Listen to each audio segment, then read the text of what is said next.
জিন্দাবাদ। আরে হকের কথা লড়ছে কারা, লড়ছে কারা, বামে কারা, বামে কারা, লড়ছে কারা, লড়ছে কারা। সাহেব জিন্দাবাদ, জিন্দাবাদ, সাহেব জিন্দাবাদ, জিন্দাবাদ, বিধানসভা জিন্দাবাদ, জিন্দাবাদ, জিন্দাবাদ। আমি কথা বলেছি আপনাদের ওয়াকফ বোর্ড চেয়ারম্যান কলকাতা পশ্চিম বাংলায়, ও আমার সঙ্গে বসে কথা বলছে, কাঁদছেও। উনি বলছে আমাদের 20,000 ওয়াকফ আপলোড হয়নি এখনো। 20,000 ওয়াকফ জায়গা আপনি জানেন কি হয়? জানেন তো? ওয়াকফ বোর্ড জায়গা আপনি জানেন কি হয়? আমাদের আল্লাহর সম্পত্তি, নামে সম্পত্তি হয়।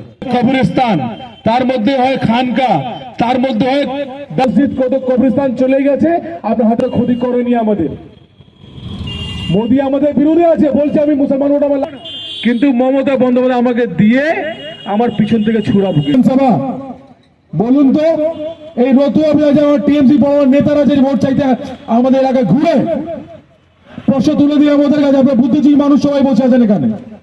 আমরা এখানে সংখ্যালঘু বাস করি রতুয়া বিধানসভাতে। ব্লক সভাপতি শেখ জাহাঙ্গীর সাহেব এবং আমাদের জেলা নেতা জুলবাদ ভাই, কবির ভাই, মনির ভাই, আমাদের চাচল 1 ব্লক সভা এবং আমাদের জেলা নেতা আতিজুল হক সাহেব আমাদের উপস্থিত আছেন এবং সামনে বসে থাকা। দু একটা কথা বলি, টাইম তো কম। সমর বাবু কোথায়? সমর বাবু কোথায়? সরকারটা কোথায় গেল? খবর নিতে হবে। এই সমস্যার কেউ সমাধান করার শক্তি নেই। তৃণমূল বলছে কংগ্রেস করবে, কংগ্রেস বলছে তৃণমূল করবে। এর জবাব আপনার, এরা কোনো খবর নাই না, শুধু ভোটের সময় আসে আর মানুষকে ভালো।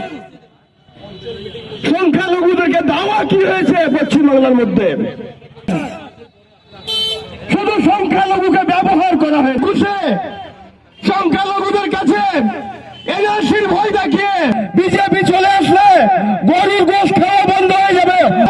বলছি, কারণ বাপের ক্ষমতা আছে, মালদা গেলে গরুর গোশ। আমার 7 দিন সবাই, আর আমাদের রাজ্য সভাপতি ইমরান সোলাঙ্কি সাহেব আছে আমাদের সঙ্গে, আর উপরে তো আছে এক ধাপ 2026-এ আপনারা নিজের সংগঠনকে মজবুত করুন। গোলামি অনেক করেছি, এবার নিজের অধিকার 1 ইঞ্চিও ছাড়বো না। ছাড়বেন কেউ? করবেন এমআইএম?